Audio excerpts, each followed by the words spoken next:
पे मंत्रालय ने संज्ञान लिया और तुरंत प्रभाव से नेताजियों ने अपना कार्यभार मतलब छोड़ दिया, उस कमेटी को दे दिया। और उस कमेटी में 5 इंटरनेशनल इनसे बड़े बड़े मेडल लेने वाले खिलाड़ी थे, 2 एडवोकेट थे।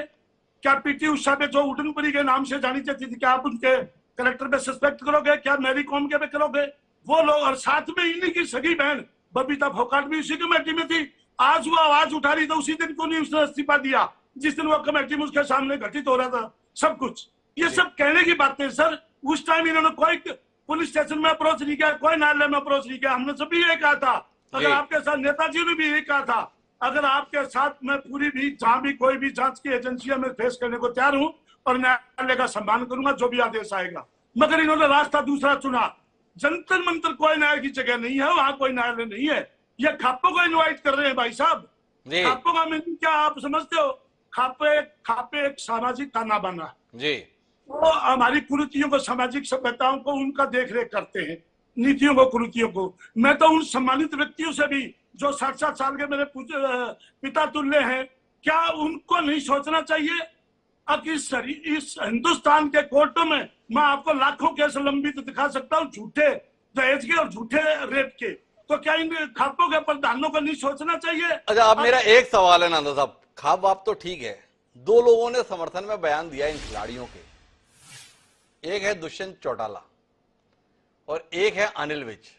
हम इन खिलाड़ियों के साथ हैं। अब इस पर भी आपकी टिप्पणी हो जाए तो हम माननीय अजय ढांडा साहब के पास चले। 2 लोगों के बयान हैं, दुष्यंत चौटाला भी बोल रहे हैं हम खिलाड़ियों के साथ हैं, और माननीय अनिल विज ने भी कहा है हम भी खिलाड़ियों के साथ हैं। अब मैं इसी सवाल पे आपके आता हूं, उससे पहले मैं वो पूरा कर दूं जो खापा वाला मामला था जी। मेरा उन आदरणीय रेस्पेक्टेड आदमियों से यह अनुरोध है कि वो सिर्फ एक तरफ की बात सुन के अपना लंगर ना उठाएं, वो दोनों तरफ की सुनो। क्या उन्होंने नेताजी की बात सुनी, उनका पक्ष सुना है? क्या उनके साथ सच्चाई और किसी के साथ सच्चाई नहीं है देश में? नंबर तो इसलिए मैं सब अपने आदरणीयों खापों के हेडों को यह कहता हूं, अब दोनों पक्ष की बात सुन के किसी निर्णय पे पहुंचे जी। अब रही बात आपकी खिलाड़ियों के पक्ष में, डिप्टी सीएम दुष्यंत चौटाला जी बोले और अनिल विज जी बोले, क्योंकि वो खुद खेल मंत्री रह चुके हैं पहले जी।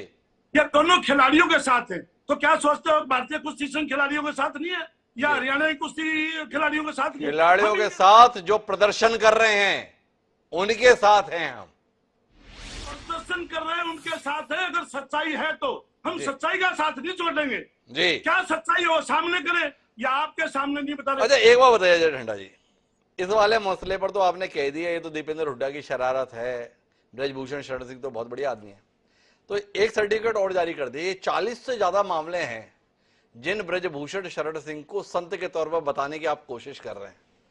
जितना फर्जी ये खिलाड़ियों का आरोप का मसला है, उतने ही फर्जी वो 40 आरोप भी है ना। थोड़ा स्पष्ट हो जाए ना, मतलब आपकी भावना को समझ ले लोग जी। तो मैं भी इसमें संक्षेप में बोलना चाहूंगा जी, बिल्कुल भी आपका टाइम नहीं लूंगा इसमें।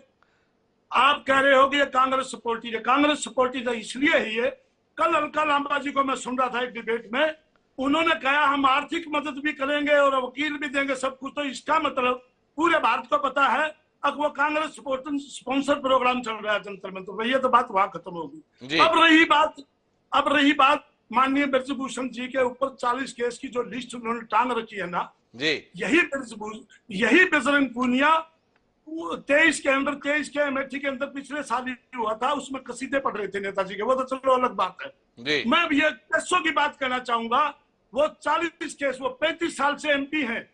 राजनेता के ऊपर केस होना बहुत स्वाभाविक बात है, गांव के मेंबर और सरपंच पे हो जाते हैं। उन 40 केसों में एक भी अगर शोषण उत्पीड़न का केस होता, आप मुझे वो लिस्ट दिखा दीजिए और नेताजी उसी टाइम रिजाइन देकर चले जाएंगे। एक भी अगर शोषण उसका उत्पीड़न का हो तो 39 केसों में, तो वह राजनेता है। तो केस तो मारपीट के, इसके उसके ना जाए, ये तो नेताओं के संदर्भ में गरिमापूर्ण बात होती है, इससे नेता का इकबाल होता है। अब मारपीट के मसले को लेकर भी आप कहें कि ये देखो किस प्रकार से आप सवाल उठा रहे हैं, गलत बात कर रहे हैं ना हम लोग। कहा ये कोई मसला है, लड़की छेड़ी हो तो गंभीर मसला है तो इस्तीफा दे देंगे, हमें नांदल साहब बता रहे हैं। लेकिन नांदल साहब ने कई तर्क सहित बातें कही है। तो मैं वापस अजय ढांडा साहब के पास में आता हूं।